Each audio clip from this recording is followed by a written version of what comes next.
The mountains of West Virginia stood taller than normal in the autumn of 1993. Maybe because a sense of overwhelming pride beamed across this great state.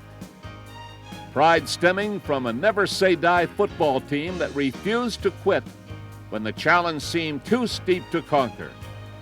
A football team that wasn't afraid to dedicate itself to becoming the best.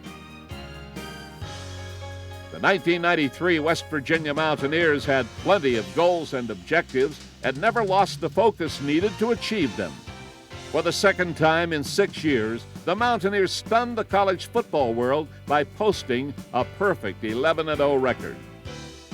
And though it seemed everyone was against them, this team stuck together with the support of their proud following. The Mountaineers never lost sight of their dreams and earned every ounce of success. The undefeated season was a just reward for this group, who won them all in a season full of dreams and Mountaineer magic. Presented by United National Bank. The fall of 1993 was exciting for all of us at United National Bank as we continued to enjoy our strong relationship with West Virginia University as the Mountaineers turned in one of the best football seasons in the school's history. Mountaineer magic spread throughout our entire state, and we can all be proud of how this fine football team united together to become one of the top football teams in the nation. The Mountaineers won their first ever Big East championship, and Don Nehlen was a unanimous choice for Conference Coach of the Year. Now United National Bank invites you to enjoy the season once again as we relive all the magic of Mountaineer football in 1993. When preseason camp began in August, this team gathered without a national ranking and few believers. But this team believed and was ready to prove all the experts wrong. It placed the team's leadership role on the broad shoulders of three standouts who would serve as captain. Senior Mike Collins was a four-year starter, a state native who came to Morgantown when the program was at its pinnacle and was determined to get it back there before he left. Our goal was to gain national recognition through bowl participation, and I think that's what we did this year. And one of the things I wanted to do, I wanted to leave my mark here as a player. And I didn't want to be one of the guys that you could look back and say, well, he never had a successful football team while he was there. I wanted to have a successful team while I was here. Joining Collins as a defensive captain was Tim Brown. This linebacker showed no fear, led by example, and came to play each week. On offense, the captain was Morgantown native Rich Braham with his rags to riches story. He burst onto the scene as a walk-on and left as a Kodak All-American. His job would be to anchor the offensive line. Starting at the bottom, I thought I had to go back and talk to a few people. I've done this. I've worked with a few freshmen. I'll talk to them, even if they're on a scout team. You know, sometimes they get upset and stuff. The thing was to just give them kind of my side of it, tell them how I'd had to work for it, and I've achieved my goals. And if they work hard enough, they'll achieve their goals. The captains were 3 of 27 seniors who were the backbone of the '93 team. This group had been through both good and bad times and knew how to bring the program back into the nation's elite. These seniors knew how to have fun and yet how to stay focused on that one common dream, winning them all. Everyone involved realized that this team had to get the season started on a positive note. That spelled trouble for Eastern Michigan. The opening day festivities and color had Mountaineer fans ready for the new season. The Eagles flew into town with a new coach and a winning attitude, but this day belonged to the Mountaineers. Senior tailback John Jones ran through the Eagles' defense at will. Kicker Todd Sauerbrunn put on a clinic with his leg, and quarterback Jay Kelchner let everyone know that his arm was healthy once again. Kearney has it. It's a foot race that Kearney will win. Touchdown, West Virginia. You can't let a team like that hang in with you, you know. You have to go out there and, just take over and put it to them. That's what we did today. After the game, it was learned that the Mountaineers had lost the services of Jones to a fractured leg and center Dan Harless for several weeks because of a sprained knee. These young men had worked hard in their 4 years and deserved better. One game and already a major obstacle for Neyland and his team. But an early open week helped the team adjust to an offense without Jones and with a new center before taking to the road for the annual border rivalry with Maryland.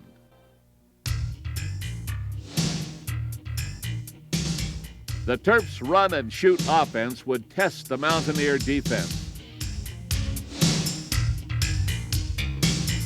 while the Gold and Blue offense once again showed its high-powered capability. Making his first Mountaineer start, sophomore Robert Walker ran through the Terp defense for 161 yards. Mike Baker and Jay Kearney were the beneficiaries of a Kelchner passing show.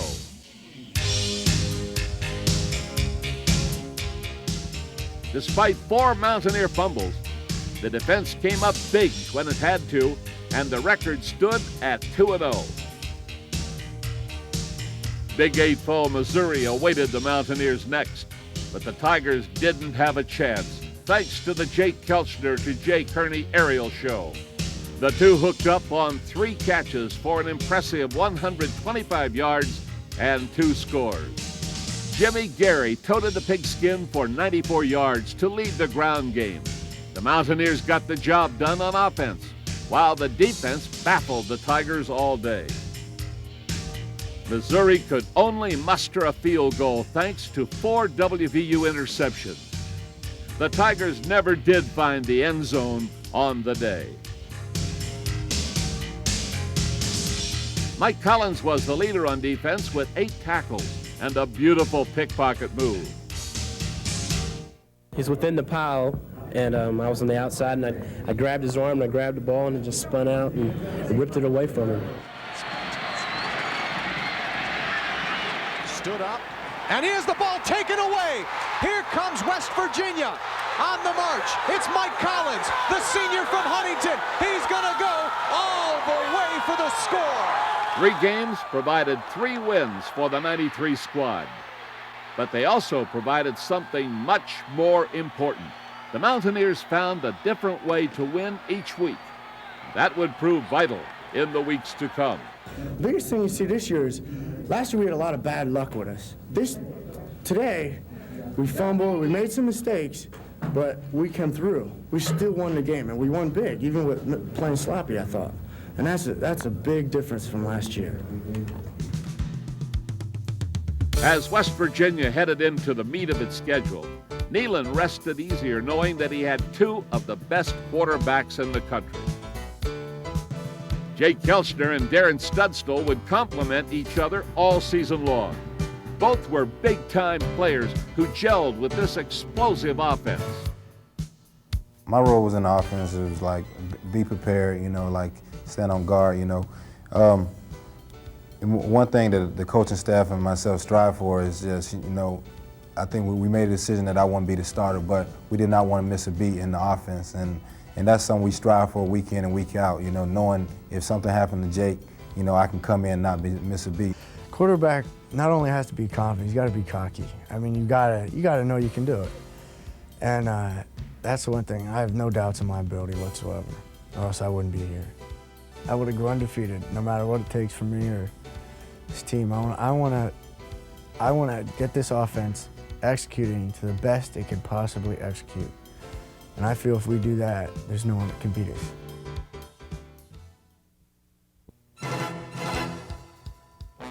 Week 4 brought the start of Big East play and the always tough Virginia Tech Hokies to Mountaineer Field. The rivalry with Tech is traditionally fierce, and this Big East Conference opener was vital for both teams. For the first time in '93, WVU showed it had the character to come from behind, using the foot of Todd Sauerbrei. Another big defensive play. And, of course, the running game. With 5 turnovers, WVU probably would have lost this game in past years. But 93 was different. The veteran squad knew how to make its own luck and create its own magic.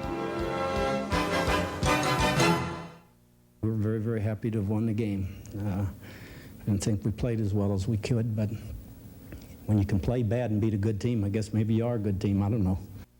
Howard Schnellenberger and his undefeated 17th-ranked Louisville Cardinals flew into Mountaineer Field in Week 5. On the passing of Jeff Brom, the Cardinals led throughout, but the Mountaineers refused to quit. They kept believing. They kept the dream alive.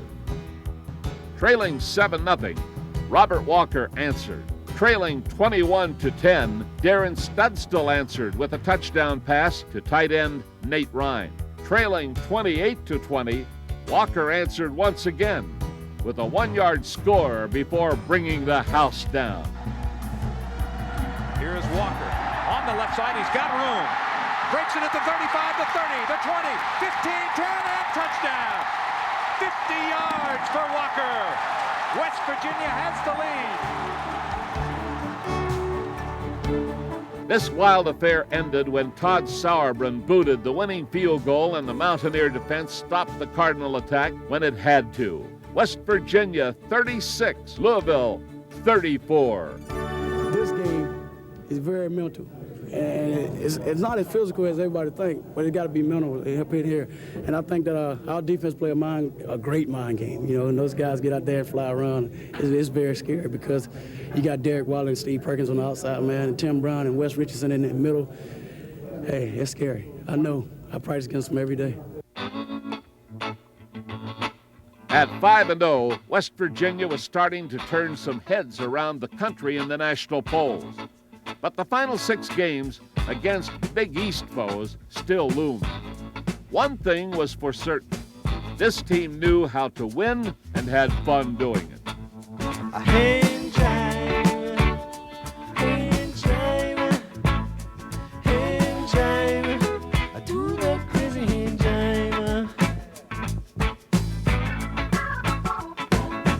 Got the Illinois Indian chief. Y'all dig that crazy beat. We out really give them all a treat. When he fit that hand jive with his feet. Hand jive, hand jive, hand jive. Do that crazy hand jive.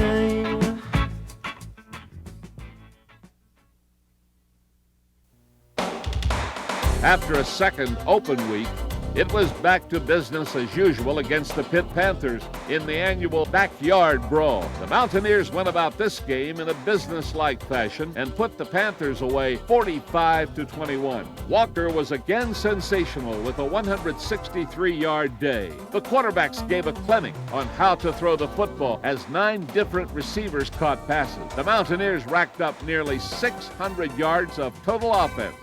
This was a big win for us because, now we got, the snowball rolling downhill, and we're 6-0, and it was 8 teams that were 6-0 coming in today.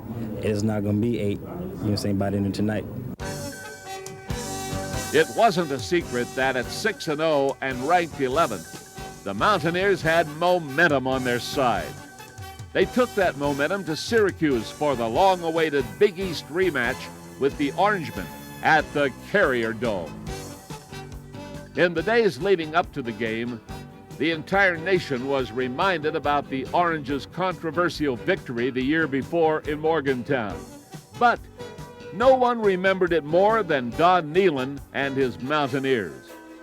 An ESPN national audience tuned in and saw one dominating performance by the team wearing gold and blue.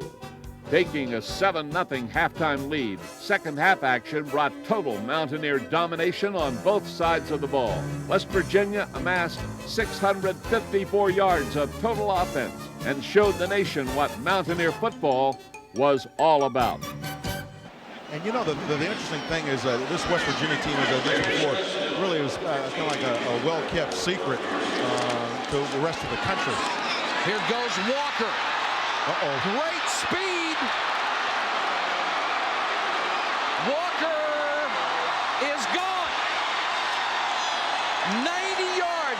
Robert Walker.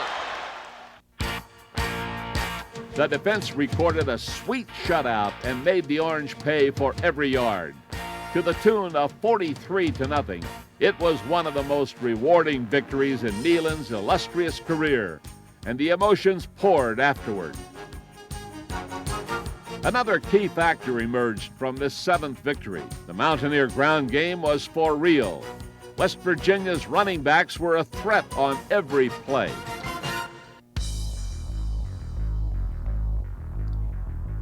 With his 198 yards on the evening, Robert Walker was now in pursuit of 1,000 yards and the school's single-season rushing record. At the beginning of the season, me and Jimmy Gary, we planned to have a goal of 1,000 yards. That's my minimum coming into the season. But about the 4th game, that's when I realized that the chances of it happening was, real good. Walker's success was due in large part to an offensive line that gelled and knew its role as the season progressed. Well, I think the success came as each player, on the line, we became comfortable with one another, and we knew what was going to happen, on each play, and then we just went out there and did it. And Robert Walker, he came in and he just kept running, and we just like to, open up the holes for him. And with that job, we did that job, and then the passing game fed off the running game. Week after week, they made the big holes for me. They did what was necessary for me to, make the plays that I made. So, I owe it all to my line. A back is just as good as his line, and, that proved it this year. At 7-0, West Virginia controlled its own destiny. Staying focused and avoiding a letdown would be the key in the next 2 weeks. Rutgers came to Morgantown with an explosive offense, the same 2 quarterbacks who engineered a victory over WVU in '92. This time, the Scarlet Knights left with a 58-22 defeat. Staying focused wasn't a problem. With a 17-0 second quarter lead, Jake Kelchner pulled his right hamstring and was out for the game. However, Darren Studstill made sure the offense didn't miss that beat. Receivers Mike Baker and Jay Kearney were sensational with nearly 300 yards receiving between them. The defense even got in on the scoring on a David Mayfield 82-yard interception return. WVU was 8-0, ranked 7th, and running full speed ahead to Temple, where the Owls had everything to gain and nothing to lose by playing the Mountaineers. We don't have no reason to let down. We still got a lot we want to try to prove, and everybody's just staying focused, and we're going out and trying to play one game at a time. That's what we're doing. You don't like to look ahead, but we have Miami coming in here, but we got to get Temple out of the way. And like I said, we're 8-0, and Temple hasn't been winning too many games. So, it's kind of hard not to look ahead, but we're going to hang in there and take one game at a time. In Philadelphia's Veterans Stadium, Studstill ran the offense to perfection as Kelchner nursed the sore hamstring. Darren threw for 274 yards and 3 touchdowns. Walker reached the 1,000-yard plateau, and John Jones made an emotional return. The Mountaineer defense almost pitched a shutout again as the Owls scored with just under a minute to go. Still, this defense was playing well and not getting much credit. With 2 games left against Miami and Boston College, the defense would be thrusted into the spotlight. And these performers welcomed the challenge. Standouts such as Wes Richardson, Tim Brown, Mike Collins, Scott Gaskins, and Tommy Orr were ready for the national attention.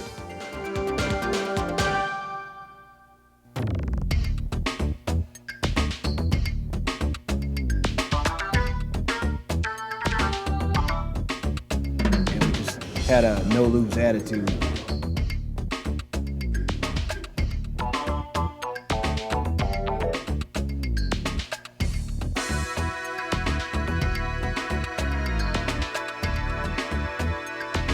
It's a team effect.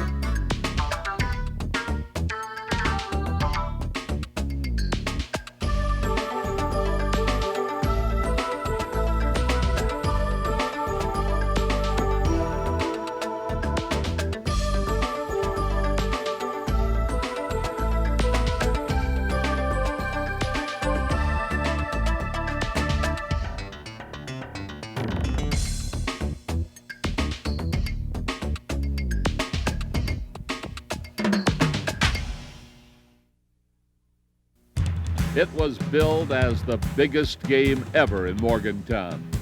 The festivities and color surrounding the event will be remembered by Mountaineer faithful for a lifetime.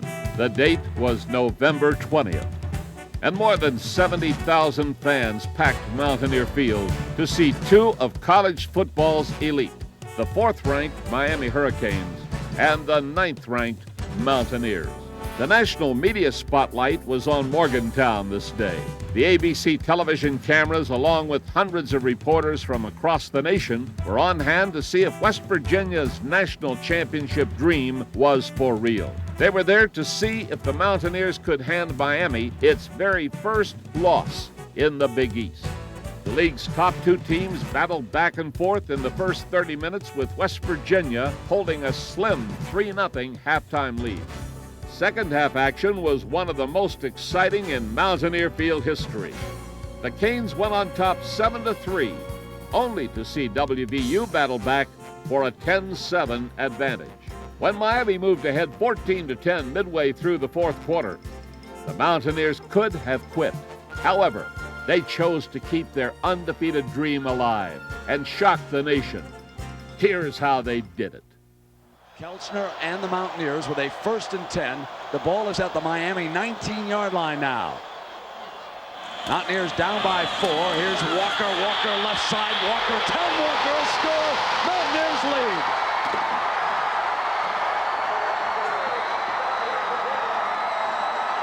The final score read West Virginia 17, Miami 14.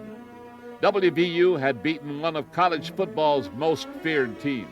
It was a great day, and Mountaineer fans went into a frenzy as their team made a strong claim for the national title.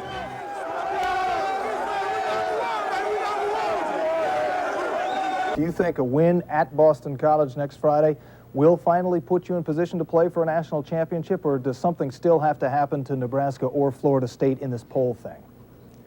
Well, I think that if Nebraska beats Oklahoma and we beat Boston College, you could be a guy with an IQ of 5 and not know that those two teams have to play for the national championship. A chance for the second perfect season in 5 years. The Big East Championship and a New Year's Day Bowl awaited the Mountaineers on Thanksgiving weekend. The last hurdle to climb for the nation's 3rd-ranked team was the high-flying Boston College Eagles.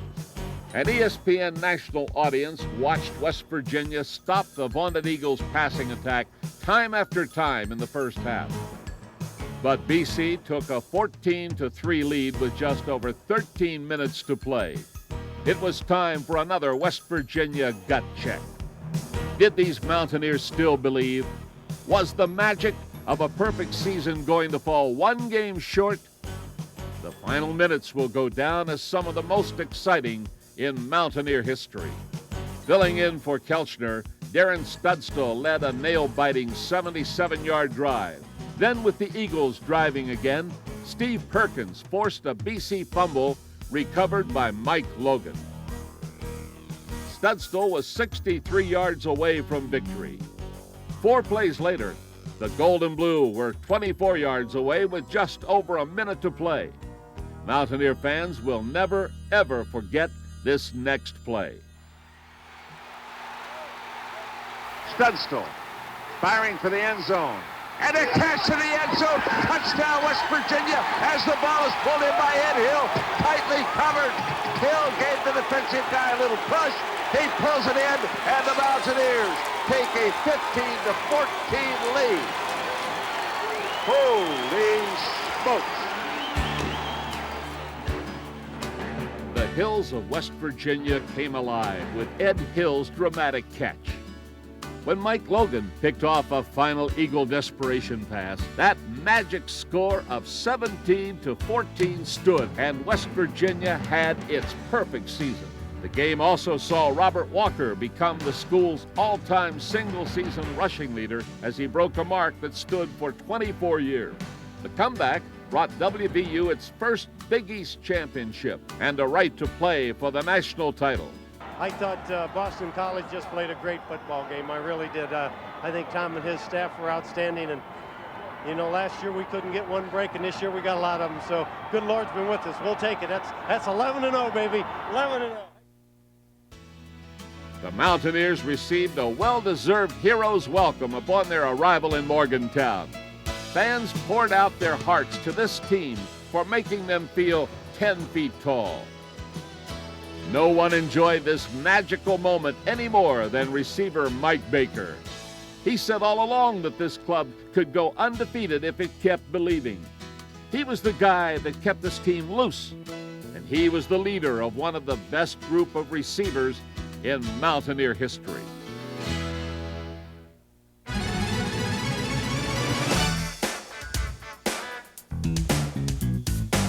You have to go out there with attitude and a right frame of mind that, hey, this is our game, and we're going to take over at any point in time. And that's my thing. I like to take over the game anytime.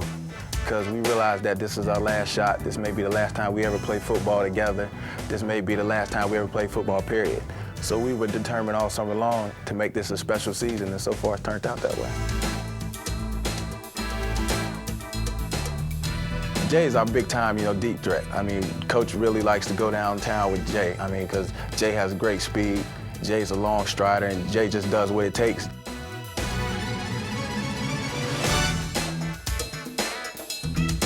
The coaching staff can't make us any better than we want to be. We have to want it, and I think that's the thing about this team this year. We are hungry for a victory.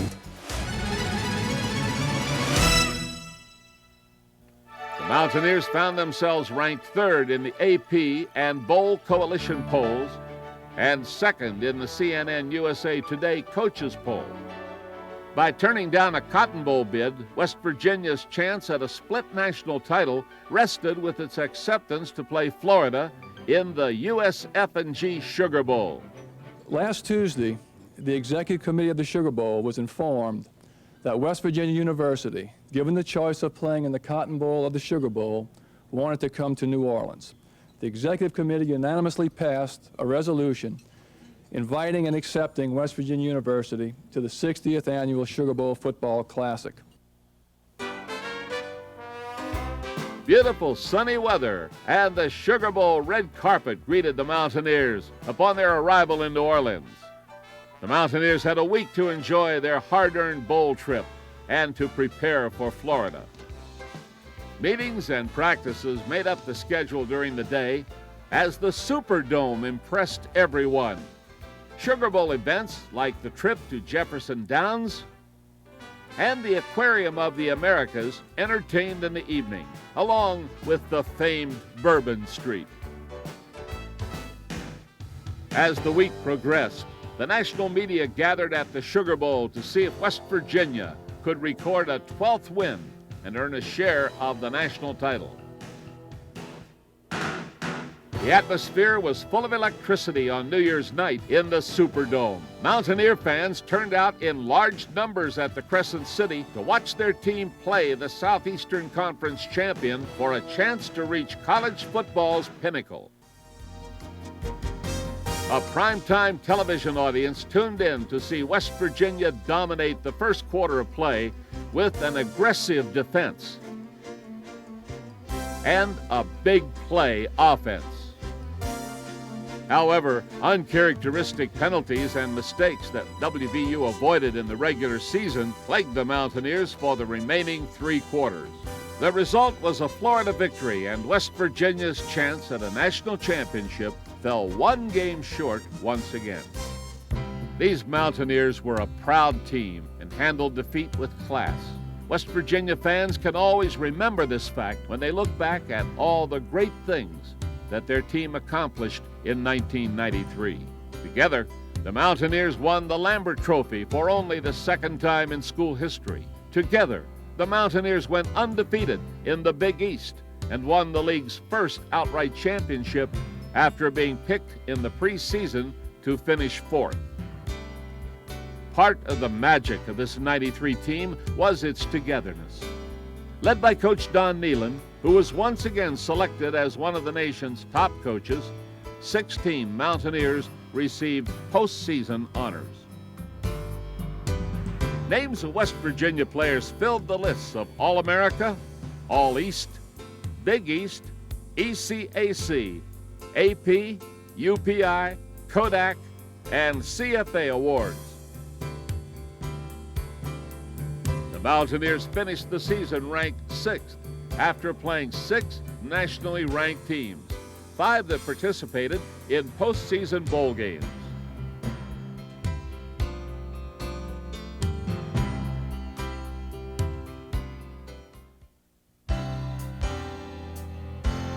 The 1993 football season will certainly be one that Mountaineer fans will remember for a lifetime.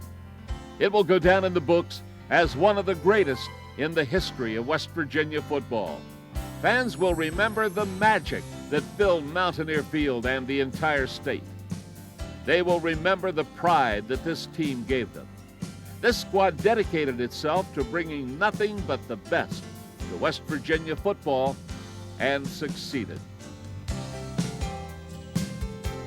Mountaineer magic was special in 1993. This team once again rallied an entire state behind it and made everyone feel good about themselves.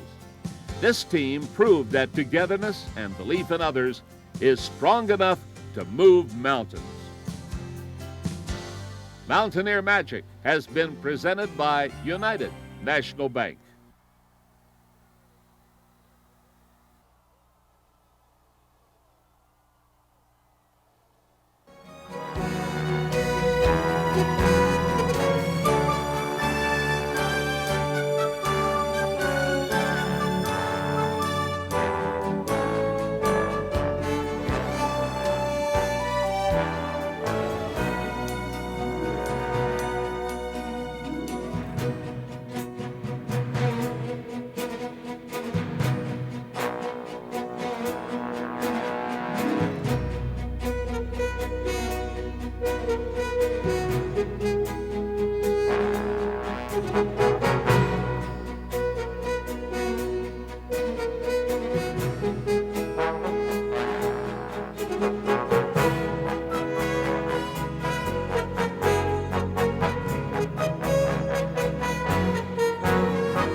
This has been a presentation of MSN, the Mountaineer Sports Network.